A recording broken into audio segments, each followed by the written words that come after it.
আসসালামু আলাইকুম বন্ধুরা। আজ রান্না হচ্ছে কচি লাউ দিয়ে ছোট দেশি মুরগির বাচ্চা দিয়ে রান্না। একদম ছোট একটা বাচ্চা মুরগি। আর হবে লতা, অত্যন্ত পুষ্টিকর একটি খাবার। বাট এটার মধ্যে রয়েছে অজস্র চুলকানি বা অ্যালার্জি। তারপর অনেক দিন যাবৎ খাইনি। আজকে একটু রান্না করার চেষ্টা করব, খাওয়া যায় কিনা, খেলে চুলকায় কিনা। অত্যন্ত চুলকানি লতার মধ্যে, আর ভিটামিন তো আছেই। যেরকম লতার মধ্যে আছে আপনার চুলকানি, অ্যালার্জি বা এটার মধ্যে ভিটামিনও আছে। আর লাউ অত্যন্ত সবার প্রিয় একটি তরকারি।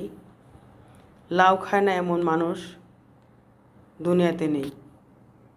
আমাদের নবী করিম হজরত মুহাম্মদ সাল্লাল্লাহু আলাইহি সাল্লামের প্রিয় খাবার ছিল লাউ। হুজুর সবসময় লাউ তরকারি খেতেন।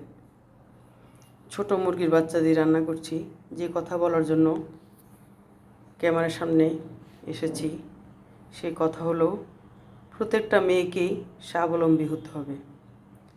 স্বাবলম্বী না হলে একটি মেয়ে যে কোনো সময় অসহায় হয়ে পড়তে পারে। মেয়েরা যে কোনো সময় অসহায় হয়ে পড়তে পারে। আমাদের সমাজে অসহায় হয়ে যাওয়া মেয়েগুলোকে কেউ ভালো চোখে দেখে না।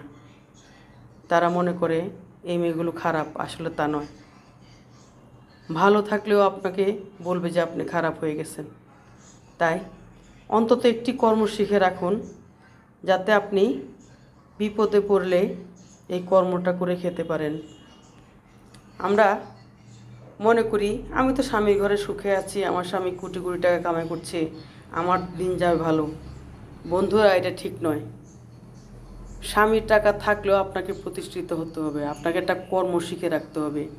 স্বামীর ঘরে থেকে আপনাকে কর্মটা শিখতে হবে এবং স্বামীকে বোঝাতে হবে যে আমাদেরও একটা জীবন আছে, আমরাও প্রতিষ্ঠিত হতে পারি। আর নারীকে অবলা বলা আপনারা ছেড়ে দিন। নারী কখনো অবলা নয়। যে নারী সন্তান জন্ম দেয়, যে নারী মা, যে নারী বোন এবং স্ত্রী, সে কখনো অবলা হতে পারে না। এই শব্দটা আর ব্যবহার করবেন না। নারীকে নারীর মর্যাদা দিন। ইসলামে নারীকে অনেক সম্মান দেওয়া হয়েছে, তথা সকল ধর্মে নারীর সম্মান রয়েছে। সকল ধর্মে নারীর সম্মান রয়েছে। নারীকে কোনো ধর্মেই অবহেলা করেনি। কিন্তু কিছু কিছু মানুষ নারীকে আজ পণ্য বানিয়ে ফেলেছে। নারী আজ বাজারের পণ্য হয়ে গেছে কিছু পুরুষ নামের জানোয়ারের জন্য।